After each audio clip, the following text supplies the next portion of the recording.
ọ̀rọ̀ ya Dublin yẹn ni mo fẹ́ sọ. Ìyá yẹn ṣe fídíò ó bá Iyabo Ojo wí. Mo rí gbogbo yín tẹ́ ń gbé kiri pé pẹpẹ sí o ti come for Iyabo Ojo. Number 1, ẹ jẹ́ kí n láyé yín.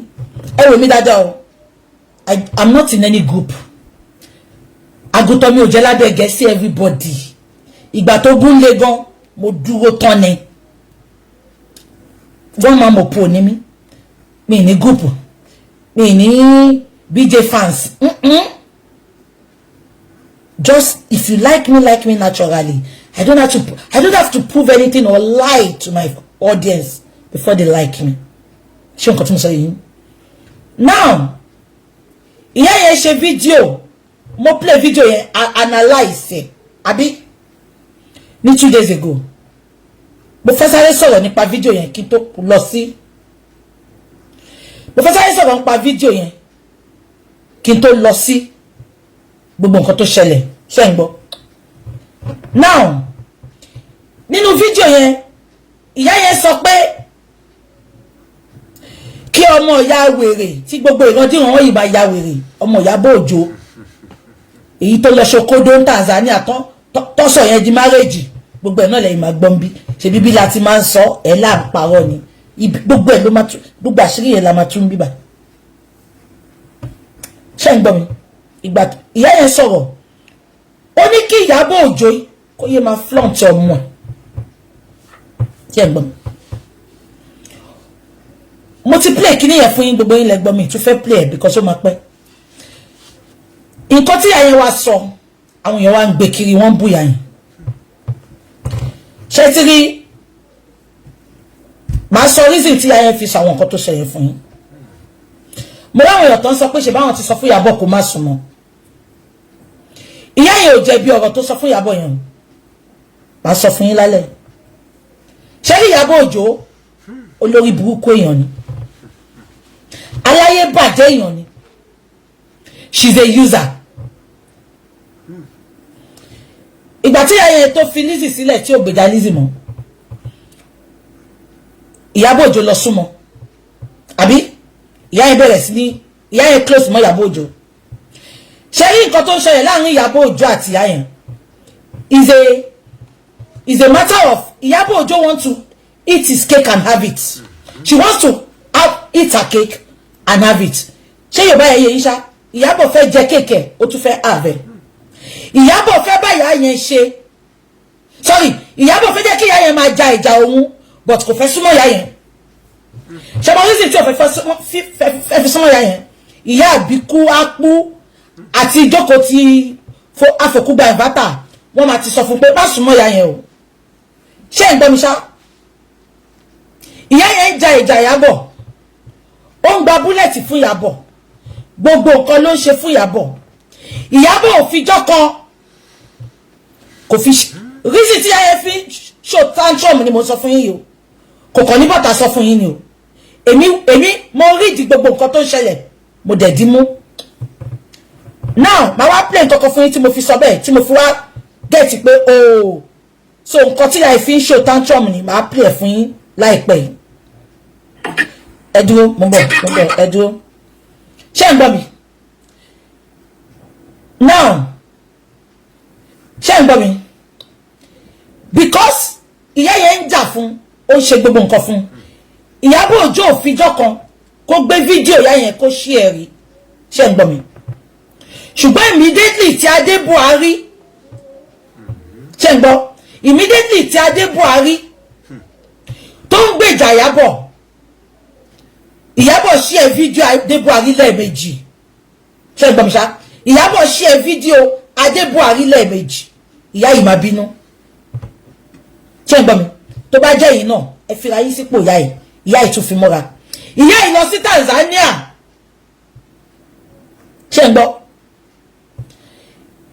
Nkechi àbí kí lorúkọ ọmọ tó fojú bá Iyabo sọ̀rọ̀ yẹn pé kó mú ọmọ ẹ̀ kúrò lẹ́gbẹ̀ẹ́ yẹn, gbogbo yín lẹ rí fídíò yẹn. Ìyá fẹ́ dúró sẹ́gbẹ̀ẹ́ ọmọ Iyabo báyìí. Ọmọ yẹn ṣẹ́jú. Fídíò yẹn lọ viral. Ìyá yẹn ti ń bínú gbà yẹn. Ìyá yẹn tún dì mú. Ẹ máa gbọ́ o. Adé Buhari tí ò dú.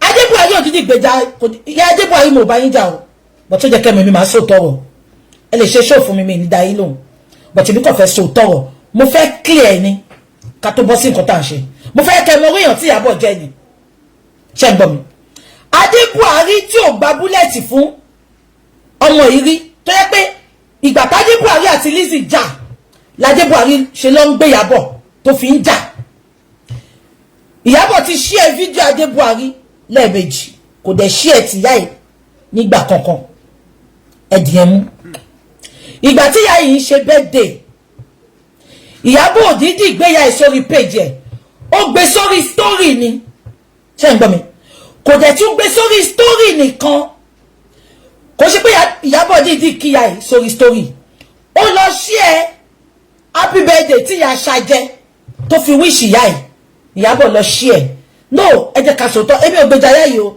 nǹkan tójú ìyá ń wá náà lójú wọn rí ṣé ń gbọ́ mi èmi kàn sọ pé ṣé rí ẹ jẹ́ ká má máa sọ pé torí pé èèyàn kò dáa ká má sòótọ́ rọ̀ ṣé ń gbọ́ mi now Ìyábọ̀ dídì gbé kíní yẹ kó gbé sórí wọ́ọ̀lẹ̀ ṣé ń gbọ́ ó lọ gbé sí orí story ńjọ́ yẹn nǹkan tí ṣàjẹ́dẹ̀ fi kí ìyá Ìyábọ̀ ṣe ẹ̀ kò dídì kíyà yẹn ẹ tún mú yẹn dání Ìyábọ̀ ń ṣe fídíò ọjọ́ kan ó ń praise ìyá Adébùhárí ìjọ́ wo ni Ìyábọ̀ ṣe fídíò tó praise ìyá ẹ̀ rí abẹ́gbọ́n mi ẹ tún mú yẹn dání o màá wá sọ reason tí mo fi sọ ilé fún yín ó ṣe pé Ìyábọ̀ ń use ìyá yẹn but kò fẹ́ jẹ́ kán rí òun mọ́ ẹ jẹ́ kí n play video fún yín kẹtẹ́tí sí fídíò yìí kẹ wá gbọ́ last one statement tí màmá yìí sọ ni mo ṣe mọ̀ pé okay mo ti get gbogbo nǹkan tó ń ṣẹlẹ̀ ẹ jẹ́ kí n play fídíò yìí fún yín ẹ máa gbọ́.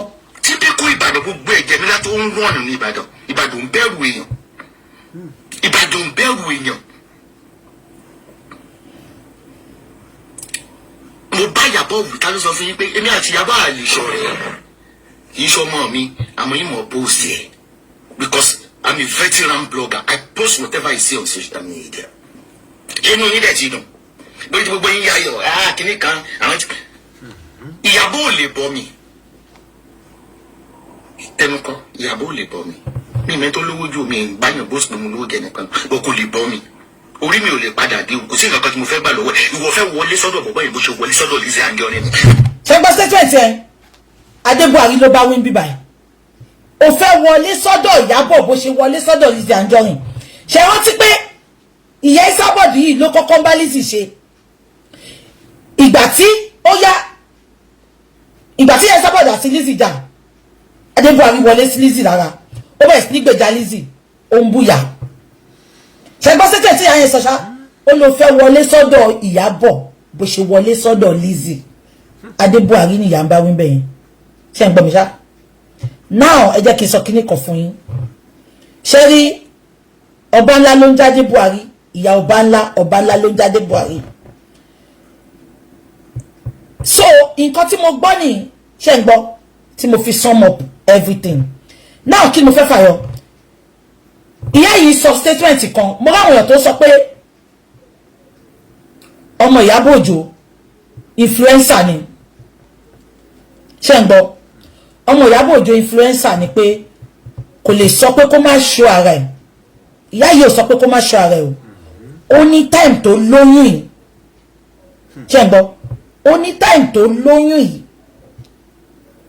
ó jẹ́ kó para mọ́ ni ṣé ń gbọ́ so ṣé bẹ́ẹ̀ yẹn ti clear fún yín now ẹ jẹ́ kí wá advice gbogbo yín ṣé rí nǹkan tí mo kórìíra jù láyé mi mo kórìíra kí n sọ pé mo bá lágbájá jansin ṣé ń gbọ́ kí wọ́n sọ pé torí mo bá ya ìjà mo wá fẹ́ ṣe pẹ́pẹ́ dẹ̀m mo wá lọ ń romance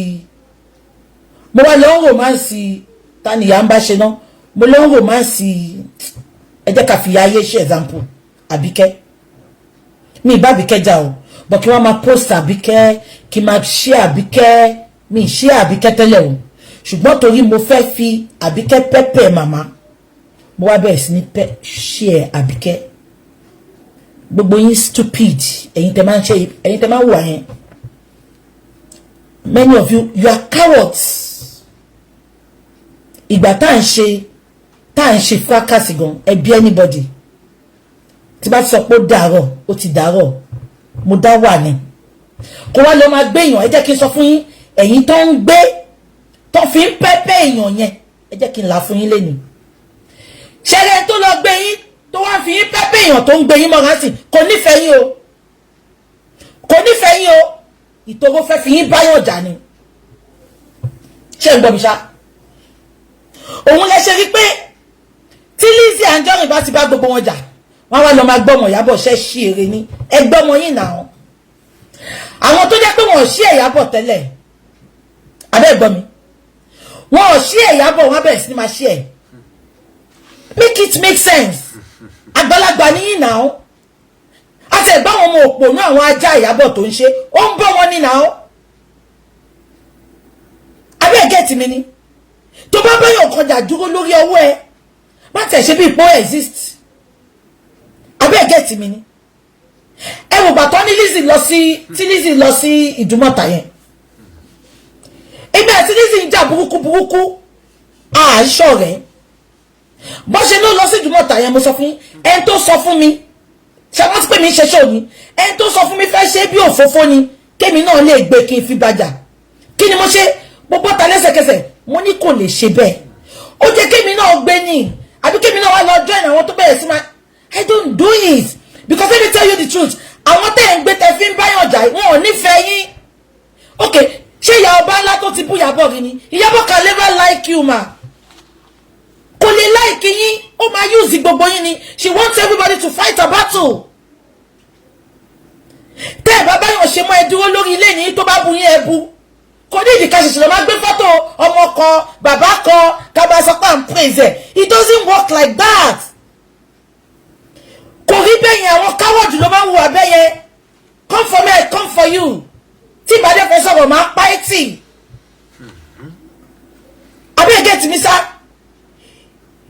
ẹ wo gbogbo àwọn àbíyá àbíkú ápù gbogbo wọn tí Iyabo lò mo sọ fún yín pé wọ́n lọ sí ìyàwó ọmọ ẹ̀ àlìsọjẹ kó pọ́n wọn lẹ́kọ́ ní ẹ jẹ́ ká ṣe girls outing kò bàbá wọn jáde wọn ò máa rí mọ́ because nǹkan tó ń lò wọ́n fún ni iṣẹ́ ẹbí orí social media and my communicating ẹ gẹ́tẹ̀ ṣá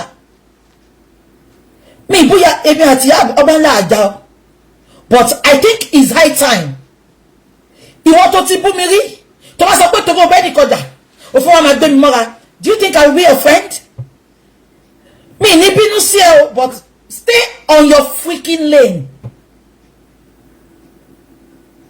because rìkíṣí ló pa gbogbo yín pọ̀ rìkíṣí ló máa tú yín ká ṣe wọ́n ti pé ìyá ọba ńlá tó yẹ ìmàkù lọ ń gbèjà tẹ́lẹ̀ ìgbà tó yá àwọn ọbú tó yẹ ìmàkù wọ́n bú tó yẹ ìmàkù fún Lizzy wọ́n tún bú Lizzy fún Iyabo nsìn. I'm not talking about Mommy Obala alone. Many of people on social media, they do it a lot. They do it a lot. It's high time, let's act our age and not our shoe size. Every sentence baja, but I want to be dancing. While you're going to move, Bassoromo. She me tearing. She be ringing. But please, Emma downgrade that. Àbíkò yín ọmọ yìí use gbogbo yín ni coward ló máa lọ gbé yàn kan ló máa fi báyàn kọjá if you are up to the task face it anyway that's by the way ẹ jẹ́ ká lọ sí nǹkan tá ṣe wá lálẹ́ mo kàn ní kí analyze ẹ̀ fún yín ni pé ìyá tó ń show tantrum kiri ó ní reason o because Iyabo wants to eat her cake and have it ó fẹ́ báyà yẹn ṣe ṣùgbọ́n kò fẹ́ súnmọ́ ìyá yẹn kò ṣe kó lè fẹ́ báyà yẹn ṣe ó fẹ́ yẹ kí ìyá yẹn máa fight battle lòun ṣùgbọ́n kò fẹ́ súnmọ́ so ó di dandan kí ìyá yẹn show tantrum anyway ẹ jẹ́ ká fi yẹn lẹ̀ let's go to the matter of the day ẹ jẹ́ kí n lọ play video VDM gbogbo alárí nǹkan tó ṣẹlẹ̀ àbí mo sọ fún yín pé lórí burúkú ní Iyabo Ojo ṣe rántí pé mo máa ń sọ tẹnu mọ́ ṣe rí Iyabo Ojo gbọ́ngàn ok jẹ́ ká play video kí n máa analyze ẹ̀ ẹ jẹ́ ká play video màá débẹ̀ yeah let's go and play the video ká wá analyze it. So ibi láti máa bẹ̀rẹ̀ náà ó post lánàá àbí ó dàbí tá náà yóò important ẹ jẹ́ ká lọ sí yeah ẹ jẹ́ ká lọ sílẹ̀. This is the first one. Now if you notice, I'm putting a lot of energy in vindicating Amali from this case. It is very obvious. It's not something that is hidden. It is very, very obvious. One of the main reasons why I brought this whole thing back is to, number one, vindicate Amali and to actually point people towards the right direction, knowing what I know now. Now, something happened that involved Iyabo, Amali, and a particular meeting recently. Coincidentally, I went to report a case at the NPF NCCC, a case of 650 million naira by somebody that was scammed. So I took the case there, and then I met Amali there. When I met Amali there, he said he wrote a petition against Iyabo, and Iyabo is there. I said, okay, so what is going on? He said, well, so far so good. They told Iyabo to bring evidence of everything she has said about them. In the case of bullying, in the case of that, Nadem by Mubad. So I said, so how far with the case now? He said that Iyabo is pleading. I said, pleading how? Like, what's going on? So she's pleading. I said, it doesn't make sense. The Iyabo I know cannot beg you. And he said, you can come, see. So we went straight, and then he opened the door. Then he went inside to sit down. When he sat down, there was Sam Larry, there was his brother Shudi, and then there were some people there. Iyabo was with a lawyer. Then when I entered, I sat in front of her. They started talking. Now, no, gbogbo tèmi ni mo fẹ́ play ẹni sùúrù tèmi ni mo play tààrọ̀ ẹni mo play kó tó gbé tọ̀sán sí tààrọ̀ ẹni. Some of them they were like, very dark man, talk to your guy. We see say you and him dey pally since this whole movie. Àní tèmi ni sister confit tèmi ni bí èrè lẹ́yìn ni tèmi lélẹ́yìn.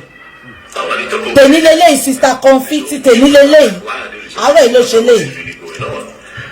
Then they said Iyabo she understood that what she did is wrong and that they should look for the best way to settle the matter within themselves. Immediately, I para. I said, excuse me, lawyer, Iyabo lawyer, his name is Fumi. I said, make we see. Then we turn. I said, can we see? He said, yes, we can't turn. There was 2 police officers there. We stood. Then I said, fine. Based on what I just saw now, Iyabo is saying that a lot of publications that she did was wrong. She was pretty much emotional and all. That's why she made those things, right? So I told the lawyer, I said, how do we move on from here? Is she willing to come to the public? And the lawyer said, that is exactly what she said.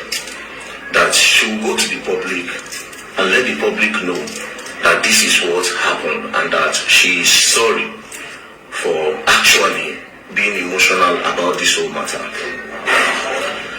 Then the lawyer said again, but they were thinking that if they do that, a lot of her fans would think that she has been threatened by Amali or the government threatening her.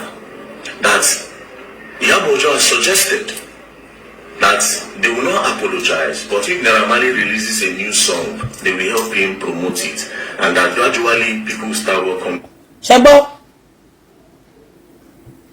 lọ́yà sọ pé ìgbà tán bá wọn sọ̀rọ̀ ní Abuja, ṣẹ́gbọ́, wọ́n náà sọ pé tí Amali bá kọ orin tuntun, àwọn á bá promote ẹ̀. Iyabo, ó máa ṣánkú ni. Ó ní gbé ilé ayé ṣe rere. Wàá wà nínú ilé wa máa sọ pé ta ló wọlé ni. Ìkànnì ẹ. Ìkànnì ẹ. Ẹgbọ́n kan tó sọ ṣá. Ó bá tèèyàn jẹ́. Wọ́n wá ní kó wá bẹ̀bẹ̀. Ó ní tó bá ti kọrin ẹ̀ promote ẹ̀.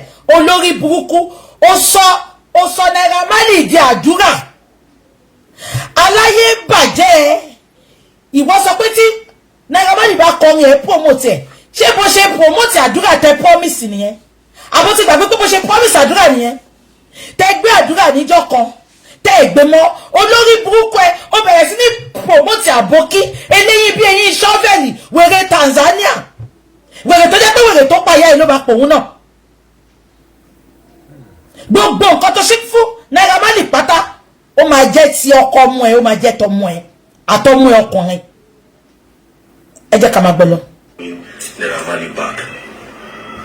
I para, and the talk just vexed me. Then I looked at the lawyer. I said, for all what these people are going, what these people have gone through, the shows that they have lost, money that they have lost over a lie, and then instead of you to go to the public and then just spell it out for everybody to see, you are saying that you are going to start promoting a song. I just looked at him out of anger. I told him, I said, the luck Iyabo has is that Naira Marley is not from the Niger Delta region. Because for ruining his career over a lie, the Niger Delta you come from, they will shoot that down. And even you, the lawyer, they will shoot you down. Then the lawyer looked at me, and the police people were there. They were like, no, very that 1,000 votes into this. Then the lawyer was like, bro, it is not me that said this thing. I didn't come up with it. Iyabo came up with it. Cut the long story short, he left. Then I called Naira Marley in. I said, now when this matter don't be like this, if she say she's willing to go to the public and then explain what happened. Do you understand? That she was emotional. And then the case.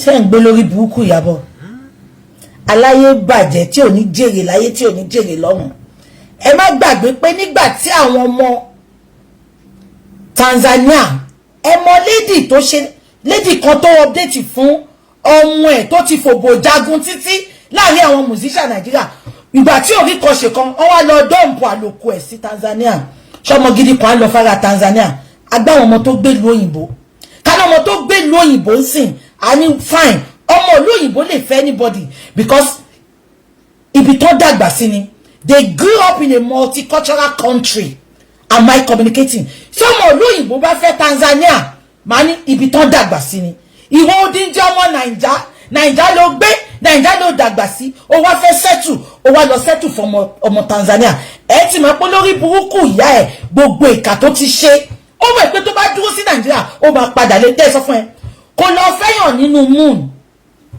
a máa cancel Juma Jukes eléyìn ọ̀ká ẹ get mi ṣá àní ká sọ pé àwọn ọmọ olóyìnbó ló fẹ́ aráàlú mi ṣe àní ibi tán dàgbà sí ni kò sí Tanzania Nàìjíríà kò ṣe pé ọmọ yẹn lọ sí Nàìjíríà wọ́n rí ẹnu plane kò pé oṣù kan tó rí ẹnu plane ó ti ṣòwò àti wèrè lẹ́yìn así olóṣì tí ò lóko tó yẹ pé wọ́n lọ ṣòkó ẹ̀ nínú ṣòkòtò kùkúmbà ní wèrè lò ṣe ti rí fọ́tò yẹn mímọ̀ kó tó jọ àwọn ọmọ Nàìjíríà wá débẹ̀ ẹ lọ wo fọ́tò tí ọmọ Ìyábọ̀ kọ́kọ́ gbé sí ìgbà tó fẹ́ introduce bọ̀bọ̀ yẹn ẹ lọ wo kó ọmọ yẹn ìṣẹ̀lẹ̀ dàbí pé kùkúmbà ló fi sí ìṣẹ̀lẹ̀ ọmọ yẹn fẹ́ ara tí ẹ wo okó yẹn fẹ́ lè máa yọ ọ́nù bọ́ksà tó wọ̀ olórí burúkú olóṣì wo bó ṣe rí wo nǹkan tó ń gbà sára olóṣì ọmọ ẹ jẹ́ ká máa gbọ́ lọ ẹ rí fọ́tò yẹn ni ẹ lọ tún fọ́tò yẹn wò ìgbà tó fẹ́ introduce bọ̀bọ̀ yẹn sí wa ẹ lọ wo kó bọ̀bọ̀ yẹn mo ṣọ́ pé kùkùmbà ló fi sí ìtorí òun ló mú Ìyábọ̀ olórí burúkú tó wọ swimming trunk òun náà fẹ́ jó ó tún fẹ́ jó kó tọmọ ẹ̀ ń dó ní Tanzania ẹ lọ wo kó bọ̀bọ̀ yẹn fẹ́ ẹ lọ wo fọ́tò yẹn okó yẹn notice ni ojú tẹ̀ ń wo fọ́tò tẹ̀ ń wo pé ó ti lọ́kọ ẹ̀ẹ̀kan àwọn èèyàn ti gbókó yẹn jáde nọ̀gbọ̀nọ̀gbọ̀n báyìí ni olórí burúkú okó tó ní tí ò fi function okó tó ní tí ò fi bímọ at 39 years old ẹ jẹ́ àmà sọ́lọ̀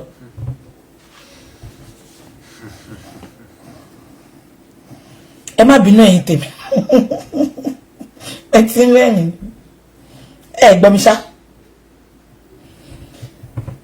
ìgbà tí ọmọ blogger Tanzania ṣé gbogbo yẹn rántí ìwọ tó ní kí n fi ọmọ yẹn sílẹ̀ má jẹ́ kí n gbé ẹ ṣe pé ìwọ tó sọ pé leave that boy and concentrate on Iyabo and Priscilla ẹ stop ẹ o ẹ má jẹ́ kí n gbé yín ṣépè o because Naira Marley ton ṣèkà fún àti Zido èèyàn kan ló bí wọn o ẹ dẹ̀ notice pé gbogbo iṣẹ́ sọ̀rọ̀ mi ìgbèjà Sam Larry because mo mọ̀ pé Sam Larry ó lọ́wọ́ nù kú Mohbad mo mọ iye ọkàn yẹn ẹ rí pé Naira Marley mo ń tẹnu mọ́ so ẹ má wá síbi kẹ́ sọ pé leave that boy o olórí burúkú tó wẹ́n tó fẹ́ títí tó fi gbogbo Tanzania lẹ̀ tó jẹ́ pé Nàìjíríà ló ti wá múyàwó òun náà ti mọ̀ pé lórí burúkú ìgbà tó mọ̀ pé ó fẹ́ Fàdízà ó ṣe Fàdízà lù yín ó wá mú Priscilla tó sọ́dà Ziza inú mi ti ẹ̀dùn fún ara wọn lọ́mọ máa ṣe ra wọn ẹ wo bọ́mọ ẹ ṣe wà yẹn bọ̀bọ́ yẹn ó ń búlì ẹ̀bí nǹkan tó fojú ọmọ yẹn rí àní mo fẹ́ gbé ara Tanzania mo fẹ́ gbé wá lálẹ́ kó wá ṣàlàyé fún yín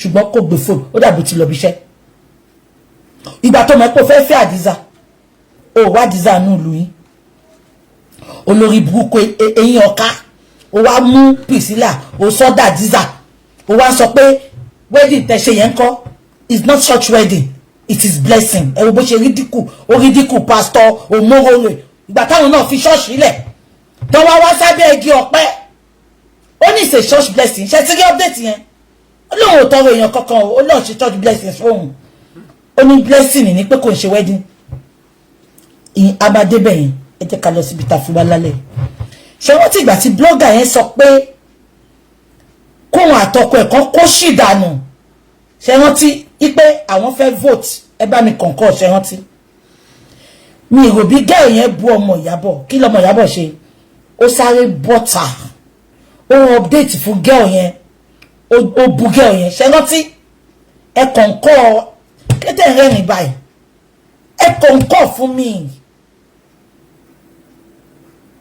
ṣé gbogbo yẹn rántí ẹ sọ pé ẹ rántí ṣé mi nìkan mo wà lórí íńtánẹ́ẹ̀tì ni ẹ ti rántí blogger kan dìde ń gbà yẹn mi fẹ́ máa padà sẹ́yìn ó sọ pé kí ọkọ ọmọ Ìyábọ̀ àtọmọ Ìyábọ̀ kan stop gbogbo òṣì tán ṣe lórí íńtánẹ́ẹ̀tì ipa wọn fẹ́ dìbò ṣé rántí ipe kan máa divert àwọn even níjọ́ yẹn èmi gan update pé ṣé ó jẹ́ kó dáhùn ni ṣé rántí tó fún girl yẹn lésì kí ló fẹ́ fàyọ update nìkan ni girl yẹn ṣe ẹ wo bí Ìyábọ̀ ṣe show tantrum ó bú girl yẹn update nìkan ó protect ọmọ tiẹ̀ ó dẹ̀ fi 2 freaking years ó fi mú ọmọ lọ́mọ wálẹ̀ ó dẹ̀ ń sùn lálẹ́ wọ́n ṣe Ìyábọ̀ ó ti bọ̀ Ìṣẹ́gun Johnson ẹlẹ́nu bí ìdérí ọtí tí bá tún gbọ́ Ìyábọ̀ ó ti bọ̀ kí bọ́dà máa gbé ẹṣẹ́ pè ní Ìṣẹ́gun Johnson mi ní ìwò ṣe fún ẹ tó lẹ́yìn wèrè tẹ́ ẹ̀ encourage ẹ̀ tẹ́ ẹ̀ ní blue rẹ̀ nìyẹn ṣé gbogbo wọn ti ọmọ yẹn kàn update fún ìyá ẹ̀ ni fún ọmọ yẹn ni Ìyábọ̀ sáré update stop it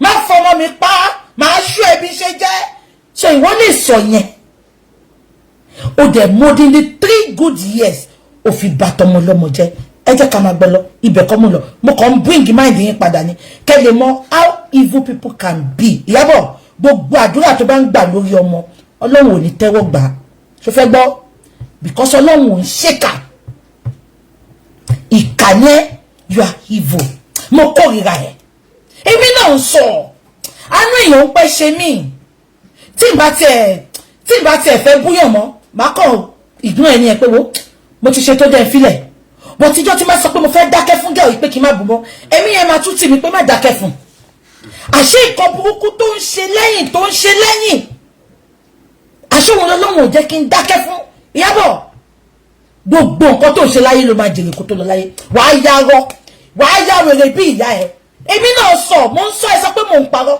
ṣé mo pé kò jẹ́ kí ẹ máa sọ pé mò ń parọ́ mọ́ṣá mo sọ pé ìyá ẹ ìkà tí ìyá ẹ ṣe séyàn kan ló padà sí lórí tí ìyá ẹ fi ya wèrè ìkà tí ìyá ẹ ṣe ló padà sí lórí how heartless can somebody be ìwọ wá ń gbé ẹnìkan tó lóyún egbére oyún òfò ó ń gbé kiri bó ṣe bí ọmọ ẹ àbí bó ọmọ ẹ ṣe fẹ́ bímọ kọ́ ló ṣe bí Naira Marley ègbé ní fún àti ṣẹwọ́ Ìyábọ̀ ó ní kúre tó o bá jáde fún mi tó o bá rán àwọn ajá ìsíta ikú máa pa ẹni wọ́n máa fòkú ọ̀rẹ́ náà ṣẹ́ láti Canada ní ìkànnì ẹ fúnpọ̀ tí ẹ̀ dààmú wa ó dààmú gbogbo wa láti 2 years tá à ń wá justice Ọlọ́run ò ní fire fún ẹ wòmí dáadáa don't underestimate the prayer and the èpè ọ̀fẹ́ tí ò bọ́kùnrin sùn ẹ wòmí dáadáa o gbogbo nǹkan tí mo ti sọ lórí íńtánẹ́ẹ̀tì ló ti wá sí ìmúṣẹ. Ìwọ tó bá fẹ́ forí ẹ gba èpè èmi ò ní bá yín ṣe ní kíní ṣùgbọ́n èpè tí mo ṣe lálẹ́ àwọn ogun ọ̀hún fi àṣẹ sí. Ṣé ń gbọ́ mi ṣá? Now ẹ jẹ́ ká máa gbọ́ lọ. Went towards the wrong direction instead of actually holding everybody in the house accountable. But there's no problem. It don't happen. So, what do you want? The Ramani said he's scared that she might not do it if they leave her now. That she might not apologize. She might just go outside now and decide to change everything. Ṣé ní pé Naira Marley mọ̀? Ṣé ní pé Vivian sọ pé Naira Marley sọ pé tó ń bá fi sílẹ̀ òun sọ pé kò ní bọ́ta lọ sọ́rí yẹn. Ó tún máa manipulate àwọn public ni. Ẹ jẹ́ ká máa gbọ́ lọ. That he knows her character. She's a manipulative person. Ṣé gbọ́? Ó ní Naira Marley sọ pé òun mọ̀ dáadáa ṣàmẹ́pọ̀ ti dóra wọn. Ó ti dóyà ó ti dó ọmọ. Ṣé rántí olórí burúkú Iyabo máa ń parọ́ gan o. Àwọn olówó ẹ̀ náà ibi ló bàbá ẹ̀ pí ẹ̀ o. Ó ní ṣe Naira Marley tí mo ti mí ti pẹ́ tí bá àwọn ọmọ mi lọ síbẹ̀ ó máa ń fún wọn légbògi olóró kò ń ṣe àwọn ọmọ gangan àwọn biological children mi ó wá pọ̀tà lọ́sàn èmi ò wú ẹ o wọ́n náà sọ pé kò ń ṣe ọmọ obìnrin lòun bá wí pé ọmọ ọkùnrin ló ń sọ ègbé ní fún ẹsẹ̀ lórí burúkú ni ẹ mọ̀ kan tó ṣe parọ́ òkè tó yẹ pé ọmọ ọkùnrin ẹ̀ ló ń sọ ìjọ tí fídíẹ̀ kọ́kọ́ sọ̀rọ̀ yìí ó ṣe challenge ẹ̀ ó ṣe bọ́ta pé ẹjọ́ o ọmọ mi obìnrin kọ́ o ọmọkùnrin mi ni mò ń sọ ó máa sọ ó wá bọ́ta lálẹ́ yìí ó sọ pé Festus lọ drọ́ọ̀gì ṣé Festus yẹn ò jọ drọ́ọ̀gì Festus tó jẹ́ pé egbògi olówó ló tà ní Turkey bọ́sítà kò sọ pé ọtí Festus ò sí wọn ò gbé sínú ẹ̀wọ̀n bọ́sítà olórí púpú oná drọ́ọ̀gì ọmọ ọkùnrin ìrí tí yàn rí ẹ̀gọ́ kò jọ drọ́ọ̀gì ẹmọ̀kọ́ yìí sọ pé ọmọ òun ọkùnrin ni ẹmọ̀kọ́ yìí sọ pé ọmọ òun ọkùnrin ni ṣe ń gbọ́ ó dàbí pé eléyìn ọ̀ka Tanzania ìyẹn ti ń bá wọn fà lábẹ́ pé ṣèbó onífàjì díẹ̀ ni oléyìn ọ̀kọ́ kò jábàárí ẹ̀ rí kí ni gbogbo nǹkan tí mò ń gbọ́ yìí ṣó ti yẹn nǹkan tó ṣe bọ́ta nìyẹn tó ṣe sọ pé ọmọ òun ọkùnrin lòun ń sọ ó dàbí fíìlì mi lálẹ́ ni ṣé kí n máa lọ kí lọ́jọba tọ́bẹ̀ lámì ni kọ̀ǹkọ́ ṣàmì gbígbà tí VDM sọ pé ó ní Naira Marley fi egbògi olóró sínú oúnjẹ ọmọ òun ipò bọ́mọ òun sùn lòun ṣe fẹ́ dùn pẹ̀lú ẹ̀ VDM ti sọ̀rọ̀ yẹn sìn ó ti tó ọ̀sẹ̀ méjì ẹjọ́ abiyamọ tó mọ̀ ìpé ọlọ́pàá mọ́mọ́ òun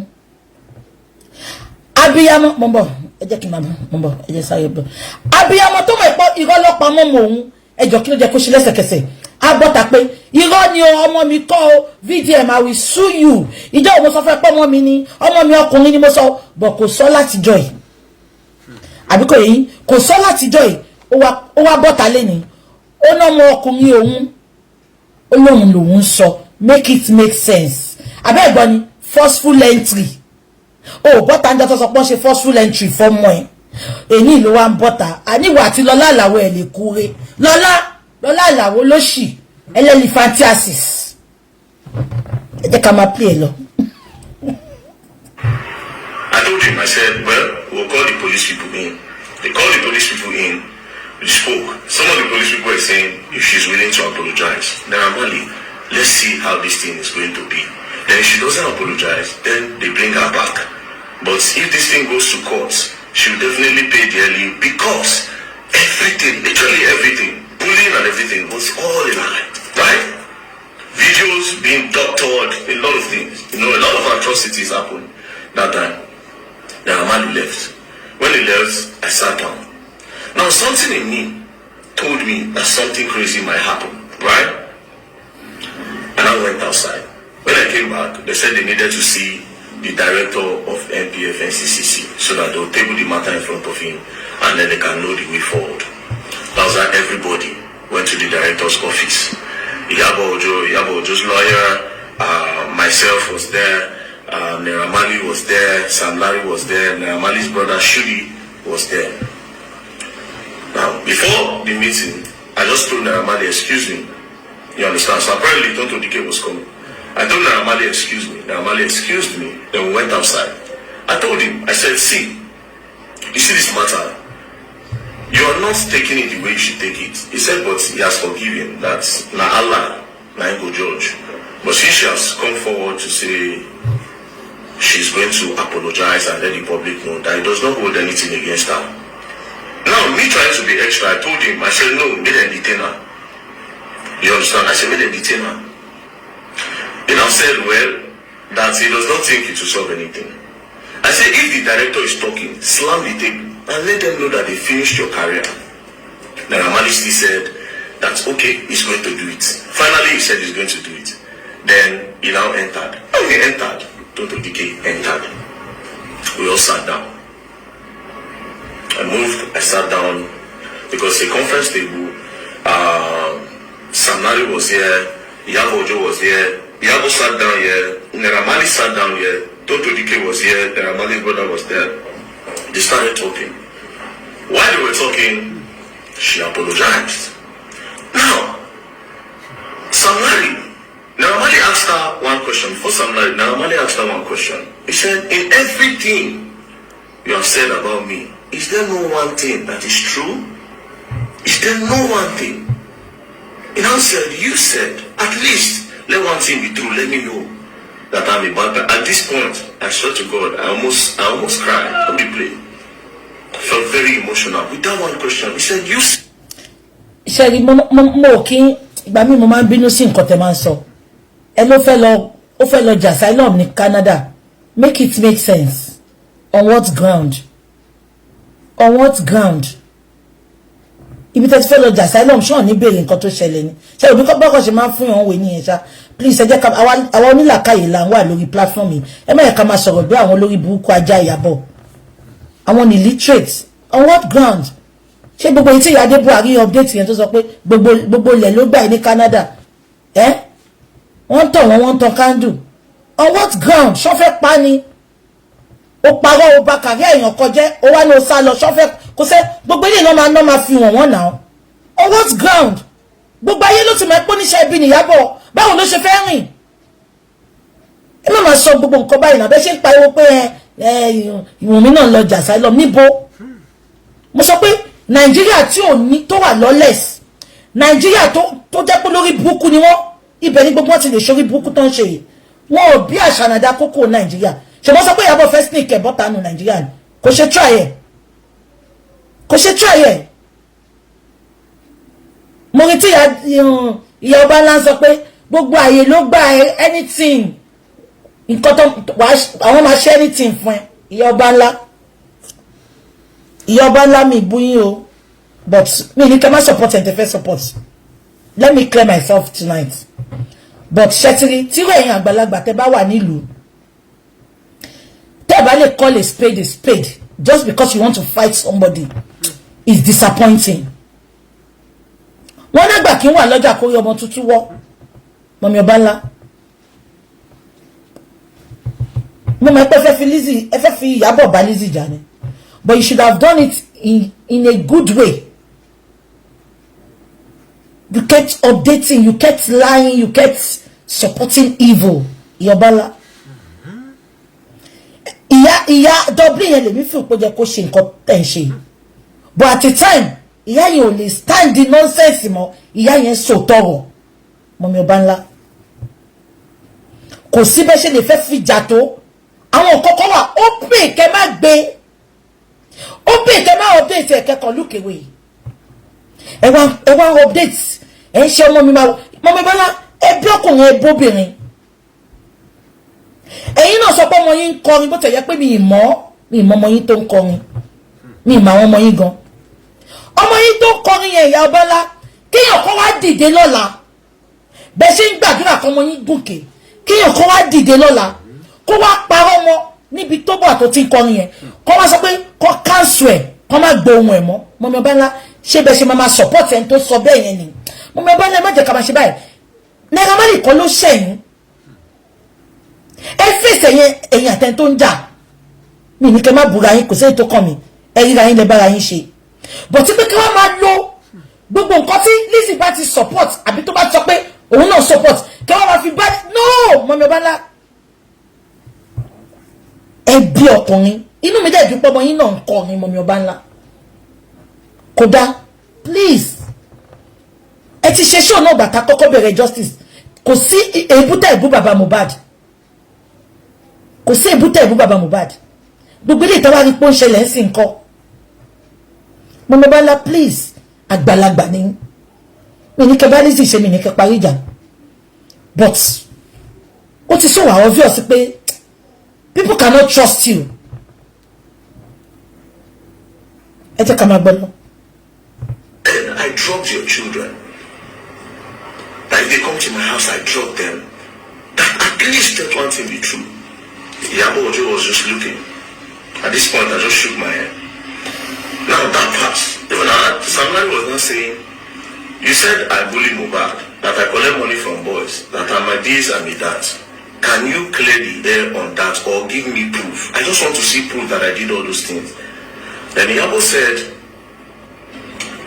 that some video went viral, you know, some video went viral where they said you were beating the boy and this. Then the director told her that they said, did you verify any of all these things? She said no, that she was. Shetiri, video tí Iyabo sọ pé went viral ló ń ṣe nǹkan tó ń ṣe. No. Iyabo is evil. Iyabo is a manipulator. I keep on telling you. Ṣé ń gbọ́ mi ṣá? Iyabo is evil. Iyabo is a manipulator. Ẹ wà àtijọ́ tí ó ti ní wàhálà yìí láti last week. Ẹ rí pé gist lover kò gbé nǹkankan ni. Gist lover rí nǹkankan gbé. It's so evident that Iyabo Ojo is gist lover. Number one. Now, Iyabo sọ pé nǹkan tó ń rí lọ online irọ́ ni. Tó bá di Tuesday tí mo ní full day, màá padà lọ play video, first video tí Iyabo kọ́kọ́ ṣe. Ìjọ yẹn tí Iyabo ń ṣe video yẹn, ẹ rí pé ó take it personal gan. Ó take it very personal. Èmi gan wò pé ṣé kò sí nǹkan mi ń bẹ. Ó ní sọ pé torí nǹkan tó rí online, Iyabo, I thought you said you're a graduate. Ṣé graduate o kò ní ẹni? Graduate o kò sùlẹ́lẹ́? Àbí graduate o kò ọba ní kòrò ní ẹni? Èmi tí mo ní bigger platform yìí gan, kò sí nǹkan tó bá gbọ́ wá fún mi, màá ní ẹ fún mi evidence. Àìmọye èèyàn tó bá ń send message sí mi, mo máa ń block wọn dànù ni. Ó kàn lè sọ nǹkan fún mi pẹ̀lẹ́nu, I need evidence. Iyabo olórí burúkú yẹ, ó kàn parọ́ fún VDM ni. Kò ń ṣètòrí nǹkan tó ní online. You have a personal vendetta towards Naira Marley. Ó fi Mohbad bá Naira Marley jà. Ó fi ẹnu Ṣòfọlá Tinubu, ó fi bá Lizzy jà. Ó fi Princess, ó fi bá bàbá Ìjẹ̀ṣà jà. Ìkànnì ẹ. Wọ́n ò rí ẹ níbi tó ti ń tò nǹkan rí. Wọ́n ò rí ẹ níbi tó ti ń ṣe rere rí. Wọ́n ò rí ẹ níbi tó ti ń parí ìjà rí. Bí kan túká ó sọ̀nà. Ó ní bùlẹ́lẹ́ ni ẹ́. Mi fẹ́ sọ́kọ́ máa mú kíní wálẹ̀. Ó ní tó bá kórìíra, ó máa bùlẹ́lẹ́ ni. Ó ní ṣoríire. Tó bá bí ìyá aláìyá ẹ̀dá. Naira Marley sọ pé Èkó dùn máa bọ̀ nílé. Tó bá bí ìyá ẹ̀dá lọ sílé. Olórí burúkú. Ó tún fẹ́ gbé wọn mọ́ra. Single mother lòun. Òun ní medical problem ẹ ló máa pa ẹ́. Ó ní dúró ṣe ìyá àwọn ọmọ ẹ̀. Bó ṣe jẹ́ kí ìyá Naira Marley kó gbádùn Naira Marley ọdún méjì going to 3 years. Ojoojúmọ́ ni ìyá Naira Marley máa ń ké tó máa ń ké sí Ọlọ́run. Ìyá yìí á kéwú. Ẹ jẹ́ ká máa gbọ́ lọ. So kí mo fẹ́ fà yán bẹ̀yẹn kò ń ṣètòrí nǹkan tó rí lórí line. You can tell that to your daft.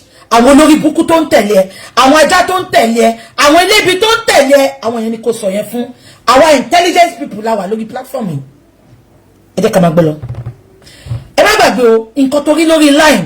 Kẹ́lẹ̀ wọ́n pé girl yìí ó burú gan, ó evil gan. Nǹkan tó rí lórí line, publicly ló declare pé you are a Malian. Publicly ló gba flower. Publicly ló fún ẹ lówó. Publicly ló sọ fún wa pé ọmọ ẹ máa ń lọ sílé wọn mo dẹ̀ bí ẹ́ mo ní ṣe lè Naira Marley jẹ́ Shoprite ni. Ìwọ tó wá sọ tó jẹ́ pé o ti pè ẹni lọ́rẹ̀ẹ́ ṣé ń gbọ́ mi ó wá sọ pé orí kìíní online ẹ jẹ́ ká sùn pé orí online lóòótọ́ ẹ jọ kí ni first point of contact tó jẹ́ kẹ́ ṣe ẹni tó pè lọ́rẹ̀ẹ́ kí ló jẹ́ kẹ́ ṣe wàá mú fóònù Naira Marley ṣáyé ò fẹ́ bàjẹ́ ṣá mo rí fídíò tó ń lọ viral mo fẹ́ bọ́ta but kí n tó bọ́ta Naira Marley jẹ́wọ́ fún mi àmọ́ bá ṣe máa ṣe jẹ́wọ́ fún mi ẹ gbọ́ mi ṣá àbí ṣé mo sì sọ ẹni tó gbé fáwà wá fún ẹ ó claim pọ̀ rẹ̀ ni ìtorí mo rí Naira Marley gbé fídíò kan jáde níbi tó ti ń sọ fún pé kó o fẹ́ wá sí show tó fẹ́ ṣe Naira Marley ò invite ẹ ìwọ ló ń ṣàtàṣe mọ́ ó dẹ̀ rí pé o wayward ó rí pé o ṣòbò lábàṣà ó dẹ̀ dún ẹ ó dún ọmọ ẹ ṣé gbogbo yín rí ẹrí màá gbé síta ọjọ́ Tuesday ṣé gbogbo yín rí mẹ́sẹ̀jì yẹn gbà yẹn Naira Marley fẹ́ ṣe party ó fẹ́ ṣe launching kan Iyabo ló wọ ní inbox ẹ̀ tó sọ pé òun fẹ́ wá pé kó fóun live ipa àwọn méjì làwọn ń bọ̀ ṣé wọ́n ti pé Naira Marley gbé conversation yẹn síta ìwọ tó mọ bó ṣe máa lọ ń tọrọ invite ìwọ tó mọ tó ọba pé bó ṣe máa ń wọnú inbox wọn why can't you just give Naira Marley that benefit of doubt pé Naira Marley mo rí nǹkan báyìí lórí line Naira Marley sọ fún mi o máa bẹ ẹja o máa bẹ ẹja mi ní bù ẹ but sọ fún mi ó pé kò béèrè ẹni tó sọ pé mo ń lọ sílé ẹ ẹni tó sọ pé I'm a malolo my heart my soul ó ti gbà pé Naira Marley fún ẹ ní flower ni òdòdó ẹ̀yẹ tó kọ pé my heart my soul ibo ló fi gbogbo yẹn sí ó wá sọ fún mi pé o kàn rí lórí line irọ́ ló padà ìdókìdó tó dún ẹ tó dún ọmọ yẹn òun ló dún ẹ tó fẹ́ fìyà jẹ ó dẹ̀ lè fìyà jẹ because ìyọ̀kọ́kọ́ ló sọ pé kí wà tọmọ ẹ ṣòbò lábàṣà ẹ̀yin lè ṣòbò lábàṣà ṣó lọ ní ẹ̀rí ni onímálíànù ni ẹ olóòrẹ́ ẹni kò dé lé ẹ̀rí àrí kó wá lé ẹ̀rí olórí burúkú ẹ ìwọ ló ń wọnú inbox àtàṣe ẹ pọ̀ ló ṣe ọmọ wèrè elébi òun ló ṣe parí ayé ẹ̀ sọ́dọ̀ bàbá jẹ́gẹ́jẹ́gẹ́ ìyẹn dàbí àsáró tí ò lè po orí ẹ̀ dàbí ó dàbí snooker table ẹ jẹ́ ká máa gbé lọ. Just seeing the videos. The somebody said, you must give proof. Me, I want proof because they constantly bullied me, insulted my children, finished my name. It's not that I'm a strong person. I for don't depressed. Who knows? Maybe I for don't be suicidal. You know? So they were talking. At the end of the day, Iyabo pleaded. Salari cried. The gangster cried. He cried. He was just looking at her. He cried. Then Iyabo now said, Emabinu. Anyways, he now came out. The director now said, so how are we going to move further? She now said, they should give her 2 weeks. Let her and her lawyers draft something in order to clear the name of this guy. So they'll draft something and they'll come back. The director now asked Naira Marley, is this okay? Naira Marley now said, there's no problem, provided she's willing to do the right thing. That was how Iyabo left. When Iyabo left, do you understand? That was when we now had our own private meeting. Because one of the main reasons why I was there was because we have to put hands together and let the public know what's up. Ewo, ẹni tó ń try láti cover shame ẹ̀, òun gangan ni gbogbo àwọn olórí burúkú ajá ìwà ń gbé pé ó manipulate. Ṣọ́wọ́ mi yé yín ṣá? Ṣé ní gbogbo nǹkan tí bọ̀bọ̀ ìṣe ṣá? Ṣé mi páwọn tó ń tẹ̀lé Iyabo ògbóyìnbó so kò lè yé wọn? Ẹni tó ń try láti cover shame ẹ̀ láti gbàálẹ̀ lọ́wọ́ Naira Marley. Ṣé wọ́n gbé nǹkan tí bọ̀bọ̀ ìṣọ Naira Marley ń tẹ̀lé? Ṣé wọ́n gbé Naira Marley ò fẹ́ kó fi sílẹ̀? Ṣùgbọ́n bọ̀bọ̀ yìí ń jẹ́ kó fi sílẹ̀. Ẹni gangan ni gbogbo yín wá attack. Ẹ rí pé ẹ lè ráàánú gbà lọ́wọ́ Ọlọ́run. Gbogbo aláàánú yín máa ṣánkú ni. Kò ń ṣépè. Ẹ jẹ́ ká máa gbé lọ. So Iyabo left. Then we had our own private meeting. Do you understand? We had our private meeting. Now when we spoke in our own private meeting, I promised Iyabo that I wasn't going to say anything on that. She should. But Naira Marley should be the one talking. Let me tell you something. Ṣé ń gbọ́ mi? Mo ń bọ̀. Ẹ jẹ́ kí n sọ, ṣé mo pé tẹ́ bá lọ wo, mo fẹ́ kí gbogbo yín lọ flashback video tí mo ṣe ìgbà tá bẹ̀rẹ̀ justice. Kí ni mo sọ ìgbà tí mo kọ́kọ́ bẹ̀rẹ̀? Mo ní Naira Marley is a boy with a little words. Naira Marley does not talk. Ṣé rí kíní tó mú yẹn? Companion ẹ̀ nìyẹn. He does not talk. Aya ni lẹ́nu pé àwọn favorite yín gan wicked ju Naira Marley lọ. Ṣé wá èsì tí Naira Marley àdúrà tó bá ń gbà yẹn ó ti wọnú ẹ̀bí ó ti láàrin èmi àti Naira Marley fẹ́ gbẹ̀bẹ̀ gbogbo àwọn tó sọ̀rọ̀ àǹdẹ̀ ló sọ pé never ṣé ń gbọ́ mi Naira Marley fẹ́ gba ẹ̀bẹ̀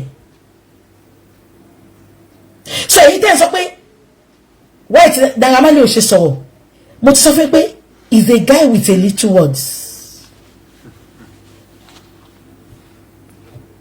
ẹ wò gbà tí ó petition Iyabo ìgbà tọ́rọ̀ yẹn lọ lọ́wọ́ ṣe rántí Iyabo sáré bọ́ta òun náà petition ẹ̀ padà olórí burúkú ọmọ ẹ̀ ọlọ́run gígùn bíi gòmàgí olómi ṣe rántí ìyẹn náà update fún Naira Marley máa gbé update yẹn síta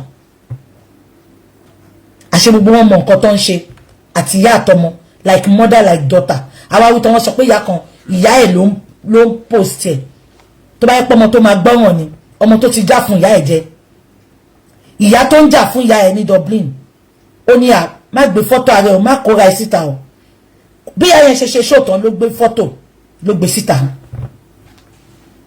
ìgbà tó ń láṣọ àgbàlagbà lórí ìkọ́ pé kí wọ́n fẹ́ ṣe fóun olórí burúkú ọmọ validation yìí náà ni àti ìyá àtọmọ òṣì tẹ́ ṣe tó fòdìdí nàìjálẹ̀ tó yẹ pé Tanzania ló ti lọ rọ́kọ ẹni wọ́n máa ń rún gálíìkì ni ẹni wọ́n máa bí gálíìkì lọ ń jẹ nìkan ní tó ń jẹ ẹni wọ́n máa ń rún gálíìkì ni wọ́n gbé nǹkan rere ṣe ń Tanzania yìí ẹmẹ́yọ̀ gidi kan diamond gan tó wá láti Tanzania mo ní màmú bàbá Mohbad kí n tó mú diamond ó wá fi gbogbo ìgbésí ayé ẹ bí nàìjà ṣe dùn tó yẹn Naira Marley sọ fún yín ó ní nàìjà dùn kẹ́ máa bọ̀ ó wá fi gbogbo ìgbésí ayé lẹ̀ ó ta religion ẹ ó ta orúkọ ẹ ó ta ìyá ẹ ó ta ìlú ẹ ó wá lọ bá ẹ̀yìn ọ̀ká tó yẹ pé àbíjà tó sọ ẹ̀dà yẹn àbí àdísà tó sọ ẹ̀dà yẹn ó ti mọ̀ pé ìyàwó ó ti mọ̀ pé lómi ti lóyún síta ó ti mọ̀ ibi ni màá bá yín gbé wá ẹ̀kún gbà mí gbọ́ ẹ jẹ́ ká máa gbọ́ lọ.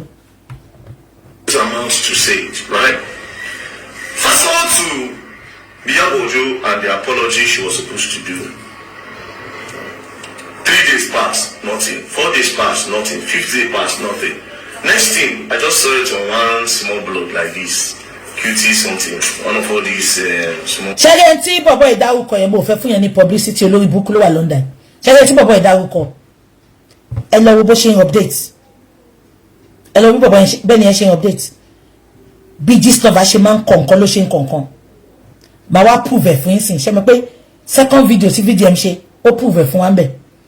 Ẹni tí bọ̀bọ̀ ìdárúkọ ṣó ti ẹ̀yìn ẹ lọ wo update gẹ́ yẹn bó ṣe máa ń kọ̀ nǹkan. Bí Gistlover ṣe máa ń kọ̀ nǹkan ni Iyabo àtọmọ ẹ̀ ló ń rànù gbogbo àwọn blog yẹn. Iyabo àtọmọ ẹ̀ ló ń rànù gbogbo àwọn blog yẹn. Màá put ẹ̀ sí yín sìn ẹ jẹ́ ká máa gbọ́ kíní lọ a máa débẹ̀. That Iyabo was invited. Naira Marley was now begging her that he should clear her name. Immediately, I suspected something fishy. I was called that out, right? Next thing, police now called. When that thing happened, I don't know Naira Marley called. That one shall have influence. He now called the DIG. The DIG now called the Oga. Now said, this boy brought a case. Do you understand? With all evidence and everything, let her, Iyabo, prove it. The DIG now said, that he's going to call the CP in charge. So he now told the CP that you are playing with the case. The CP said no. That everybody have decided that she's going to do something within 2 weeks. Towards the period that they were now expecting Iyabo to do something, do you know what happened? They called her that you're supposed to come to the station, because this apology will be done. Or we charge this case to court so that I'll go finish the matter for court, right? Then I'll tell that, say, okay, see, if you don't come, they invited her, they say, if you don't come, they'll come pick her. Brothers and sisters, do you know the next thing that happened? Iyabo just posted a shot done born. I just looked at the video. Kí mo sọ ṣe rí má sọ fún yín lálẹ́ yìí never underestimate obìnrin tí ò bá ní ìbásùn tó dẹ̀ súnmọ́ lọ́hùn wò mí dáadáa gbogbo ìpè tí mò ń ṣe má fi judge mi o obìnrin tí ò bá ní ìbásùn ẹ rí pé tó bá fẹ́ sọ pé kéèyàn ní ìsera ìbásùn lọ́kọ́kọ́ máa ń sọ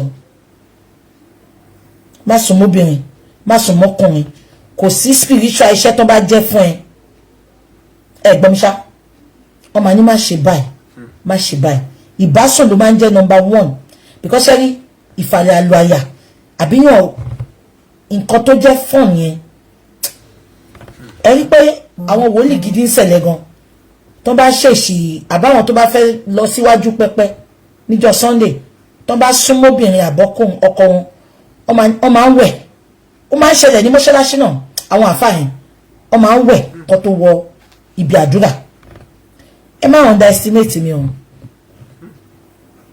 mo ti sọ fún yín mo dẹ̀ tún máa sùsàn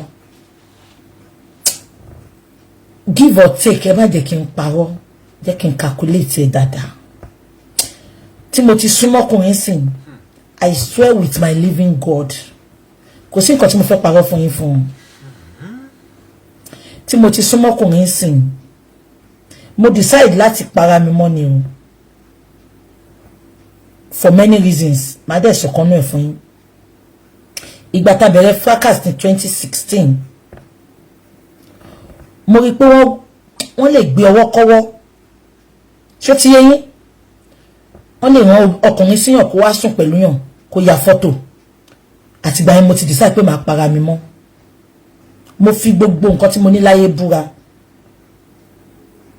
àbí kò yé yín mo fi gbogbo nǹkan tí mo ní láyé búra kò ṣe pé mi rẹ́ni dẹnu kọ mí o but ibi tá bá dé nsìn everybody is a suspect they will come like a boyfriend they will come wọ́n fẹ́ date ẹni but anybody can do anything tẹ́mi bá dẹ̀ ń date mo fẹ́ suspect ẹni tí mo ń date but tálẹ̀ lè bí àtìgbà yẹn mo ti para mọ́ o I'm telling you ẹnìkan sọ pé 9 years is a lot yes wọ́n ní bí ó ní igi tó fi ń gúnbò èmi ò ní o tí n bá parọ́ fún yín kẹ́lẹ̀ dá gbogbo ẹ̀yin tẹ̀ ń wò mí lálẹ́ kó jẹ mí níyà mi ní nǹkan kan tó fi ń gùn dì mí ń ṣe rí mo wà religious gan o ẹ kàn lè máa wò pé Bukky máa ń ṣe pé Bukky máa ń bó ebu mo wà religious gan mi ì fi nǹkan kan kàn dí mi mi ì fi nǹkan kan gùn dì mi àbí kò ṣe nǹkan tí mo sọ yẹn ṣá ṣé wá wẹ́n tó para mọ́ láti ọdún 9 kí n má gbàdúrà gan kan Ọlọ́run máa fi nǹkan wọ̀n mí kí mo fẹ́ fàyọ tí mo fi sọ̀rọ̀ débi báyìí ẹ bẹ́ gbàgbé pé níjọ́ tí Iyabo sọ pé ṣọ́ọ̀bù jó many people ń bá dárò wọ́n ń kẹ mo lọ káàkiri mo wò pé ṣáwọn èèyàn fọ́ lójú ni wọ́n rí pé fèkì lọ́mọ yìí ṣò wọn ni mo dẹ̀ update lẹ́sẹ̀kẹsẹ̀ mo ní ẹ má dá lóhùn irọ́ ló pa mo ní ẹni kó lọ mú ṣàgbédè ní ìkóso nǹkan tó jó ṣọ́ọ̀bù yẹn mo ṣẹ́rí mo já gbogbo ìràwọ̀ ẹ̀ mo nírọ́ ló ń pa ṣọ́ọ̀bù ẹ̀ òjò ṣe bóun ní fídíò ń confirm yìí àṣẹ gbogbo ògbà yẹn wọ́n ti sọ pé kó bọ́ta wá bẹ̀bẹ̀ kò fẹ́ bẹ̀bẹ̀ kí ni mo sọ fún yín pé Iyabo àtọmọ ẹ̀ máa ń ṣe social media blackout tó bá ti rí pé àwọn ti fẹ́ kó sí kòtò àbí àṣírí àwọn ti fẹ́ tú ìgbà yẹn wọ́n máa sọ pé nǹkan kan ṣẹlẹ̀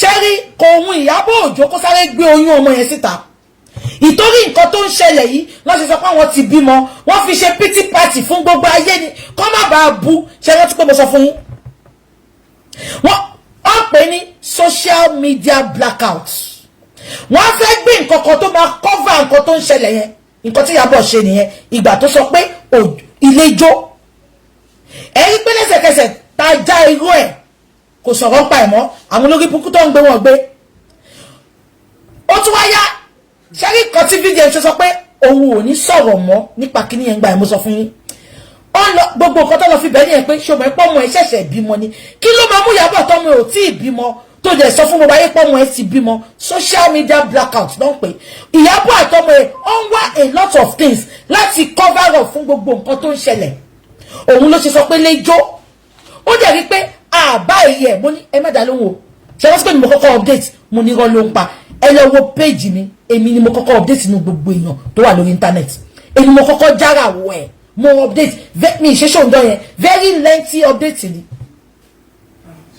mo ní wọ́n sọ fún wa pé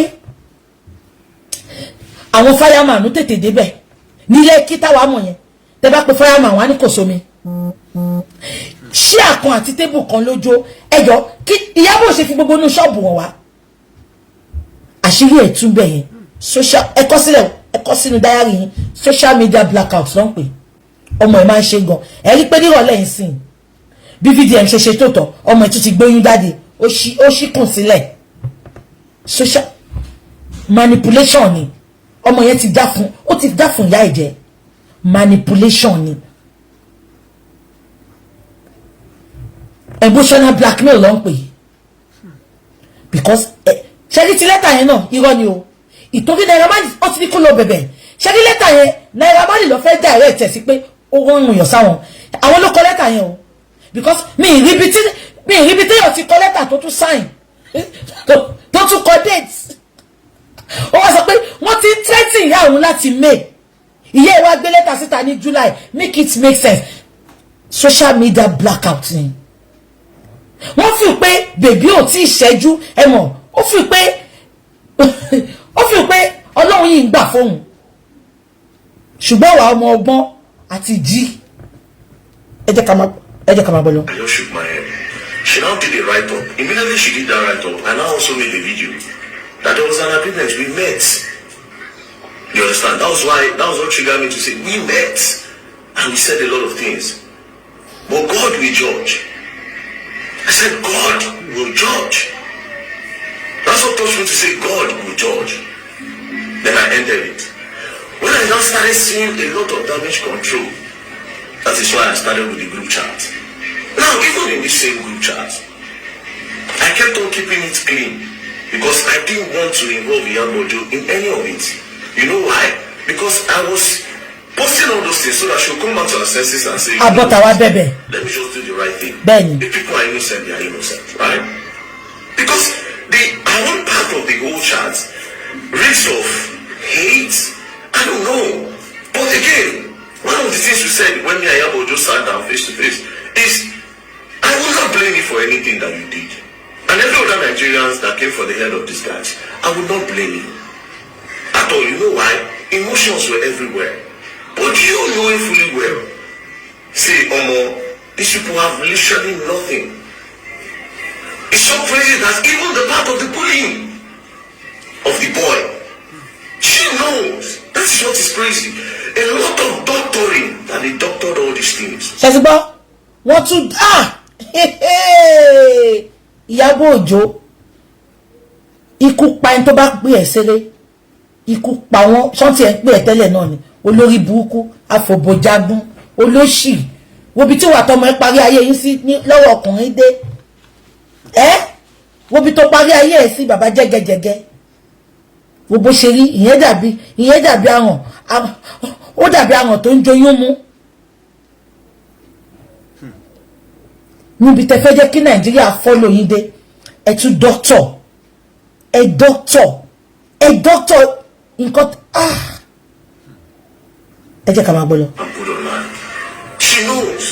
One of the things we said in the meeting is that she opened her mouth to say yes, she's convinced that Naira Marley did not bully that boy. Mo dẹ̀ believe pé sọ lóòótọ́ ṣe wọ́n ti pé òun ló mú apọ̀dà òpònú a full at 55 bàbá jẹ́gẹ́jẹ́gẹ́ ṣe lè rí àti bàbá jẹ́gẹ́jẹ́gẹ́ kẹsàn pọ́dún márùn ló gbà lọ́wọ́ mi ẹ wo bó ṣe rí wọ́n ti lò gbà wọ́n ti dódì ìdí tí ń yọ mí mo sọ fún yín pé bàbá jẹ́gẹ́jẹ́gẹ́ ń lo páàdì ó ń lo àpò ògbẹ́ ó ń lo kòmóòdù mo ti sọ yẹn fún yín tipẹ́ bọ́tẹ̀ kí ń gbọ́rọ̀ mi máa rò bọ́rọ̀ ṣé Iyabo Ojo ó gbádùn bàbá jẹ́gẹ́jẹ́gẹ́ ni ṣebí yẹn ló fi lọ Tanzania tó lọ wọ tumi trunky ó ti wo kó ọmọ ẹ lọ wo kó yẹn náà kùkùmbà ló gbé síbẹ̀ olórí burúkú wọ́n ní gbogbo kó ẹ̀ kò ju sunsun báyìí lọ kí ní sunsun tí àwọn ọ̀làjẹ́ máa ń jẹ tó máa ń sún wọlé tó máa ń sún jáde yẹn olórí burúkú ó wo kó àtẹ̀pọ̀ ọkọ ọmọ ẹ̀ wèrè bọ́ sí swimming trunk ní state kò mọ́ ṣàìdá kọ́ jẹ̀yà kọ́ jẹ ọmọ kò mọ́ ṣàìdá kọ́ dóhun ẹ̀ kọ́ dóhun náà kò mọ́ ṣàìdá tí ò bá jẹ́ yẹn ni ó ní máa wọ́wọ́ aṣọ yẹn níbi tọ́kọ ọmọ ẹ wà ẹ lọ́wọ́ kó bọ̀bọ́ yẹn sẹ́ first video tọmọ ẹ yà mí púùlù ẹ ti rántí ìgbà tó fẹ́ fi bọ̀bọ́ yẹn wọn gbogbo ayé ẹ ti rántí first video tí bọ̀bọ́ yẹn yà ẹ̀pọ̀ orí okó ẹ̀ gan yọ nínú ẹ lọ wá fún ní ìmọ̀ bí ṣe máa wá ẹ lọ wá fún ayín. And it is because of the videos flying around, but I'm not going to expand. or say anything that me and I spoke about. So from this, I became very upset when I started saying that she's trying to do damage control instead of doing the right thing. Now when I constantly post this thing, constantly post the voice note, they constantly post the group chat and all. Now I'll tell you something about that group chat. You see, almost everybody in the group chat, plenty of them are innocent. Down to even this Sam Clef. Because for crying out loud, Sam Clef part of the group chat. It's just. Ṣé pé bọ̀bọ̀ yìí nice gan. Ẹ wo bí Sam Clef ṣe bú tó. Ṣé ń gbọ́? Ẹ wo bí Sam Clef ṣe bú bọ̀bọ̀ yìí tó. Ó yìí exonerate. Ká nírú àwọn wèrè tó ń fìyàn báyàn jà yìí ni. Wọ́n ní Sam Clef gangan ló ṣe nǹkan yẹn. Ẹ wo bí Sam Clef ṣe bú bọ̀bọ̀ yìí tó. Ṣé pé ẹlòmí ò ní exonerate àwọn wèrè tá bá dì lórí social media yìí. Wọ́n pa wọ́n mọ́ Sam Clef ni. Ìbẹ̀rẹ̀ tí mo mọ̀ pé inú bọ̀bọ̀ ìdá inú ẹ̀ mọ́ ẹ jẹ́ ká máa gbọ́ lọ. Let me make it look as if I don't contribute. Jigo said a lot of nonsense things, but I can still hold it on Jigo. He said a lot of nonsense, but yes, like the way they call your friend Papa useless, Papa useless, all those things. Jigo, you want pé bàbá Mohbad di useless? Oh, ìwọ tí o useless olórí burúkú, olòṣì tó lọ Mẹ́kà, gbogbo ayé tó láti jọ́ sí Mẹ́kà tán ti dá Mẹ́kà. Kò sẹ́ni tó lọ Mẹ́kà tó dá padà rí. Ìwọ ń pè bàbá Mohbad ní useless. Bàbá said and I quote. Kò síjọ́ kan tó wá sọ́dọ̀ ọmọ mi tọ́mọ mi ò fún lówó. Ó máa ẹmọ bíi káwọn ọmọ Oṣòdì kan máa gbowó lẹ̀. Ó máa ń gbowó every day tó bá ti rí Mohbad. O kò dé ṣe kò ń ṣòwò kékeré. Jigan, ìwọ ń pè bàbá Mohbad ní useless. Olórí burúkú ẹ̀dẹ̀ bọ́ta olòṣì adódì. Ló ṣe ọkọ mi sọ́kùnrin olórí burúkú ó ti kékeré parí ó lọ ṣe ọmọ tó lọ Mẹ́kà tó jẹ́ kó wọ Mẹ́kà wọ́n ti ríwà ẹ̀ náà ni àwọn Mẹ́kà ti ríwà ẹ̀ lọ ṣe jẹ́ kó wọ Mẹ́kà wọ́n mọ̀ pé orí burúkú ló bá kó dé Mẹ́kà ó dé Amẹ́ríkà náà kò rí bí sùn ọpẹ́lọpẹ́ ó ṣe ọmọ Bánkẹ́ olórí burúkú lẹ́gẹ́ tó bẹ̀rẹ̀ lẹ́yẹ wo bí lẹ́gẹ́ ń ṣe húkọ̀ọ̀pù ẹ̀ ni lẹ́gẹ́ ọ̀rẹ́ ọmọ pẹ́sidẹ̀ntì wa ìwọ ló introduce lẹ́gẹ́ sórí orí ìtàgé lẹ́gẹ́ ń sórí ire jù ẹ lọ ni ẹ ní bá lẹ́gẹ́ nu gúúpù òfò lẹ́gẹ́ tiẹ̀ ló máa tún wọn ká Jigan olórí burúkú ni ẹ ìwọ ní bàbá Mohbad stupid bàbá tí ò stupid fi bàbá ẹ̀wọ̀n wà olórí burúkú olóṣì wèrè tó lọ Mẹ́kà tó tilẹ̀kùn Mẹ́kà mọ́ wọ́n tilẹ̀kùn mọ́ Jigan wọ́n fi kọ́kọ́rọ́ pamọ́ wọ́n tilẹ̀kùn mọ́ Jigan olórí burúkú kò rí róòlù kan gbà nínú orí ìtàgé láti tó ti bẹ̀rẹ̀ kò rí róòlù kan gbà olóṣì ọmọ àwọn ìka ìwọ́n pé bàbá Mohbad ní stupid tó jẹ́ ata tó jẹ́ epo ọmọ ẹ̀ olórí burúkú ó ṣorí tẹ́rẹ́tẹ́rẹ́ bí páànù ayọ́ tó fi ń ta gàrí Ṣàgámù ọmọ àlè játijàti olóṣì àwọn ìka ó wá ọkọ mi olóṣì ó lọ bá bàbá jẹgẹjẹgẹ kẹjọba ṣọkọ yín olórí burúkú ṣé fìdí ẹ̀mú jóbìnrin wọ ọkọ mi olófo. Said a lot, plenty of them, but a lot of them were also innocent because yes, they were fighting. They actually was fighting for justice, but some of them knew one or two things and they decided to push an agenda. Do you understand? It's pitiful. It's a case of me and pray, me and not did the wrong place at the wrong time, or me they don't call your name for one wrong thing. Do you understand? Then again, to Iyabo evil. Oh, we're on a very big platform. Baby, because she this small platform, mo gbọ́dọ̀ wá sọ nǹkan tí mo mọ̀ àbí tí mo evidence. Kí ni máa sọ fún gbogbo yín tí bá ṣe show? Kí ni máa sọ? Nǹkan tí mo bá evidence mo ní sọ síta. Ẹ mú nǹkan kan tí mo ti sọ lórí internet tí ó come to pass lórí ọ̀rọ̀ justice. Ẹ bá mi mú nǹkan kan tí mo ti sọ ní gbogbo bàbá ìgbà tá ti bẹ̀rẹ̀ tí ó wá sí mo ṣe.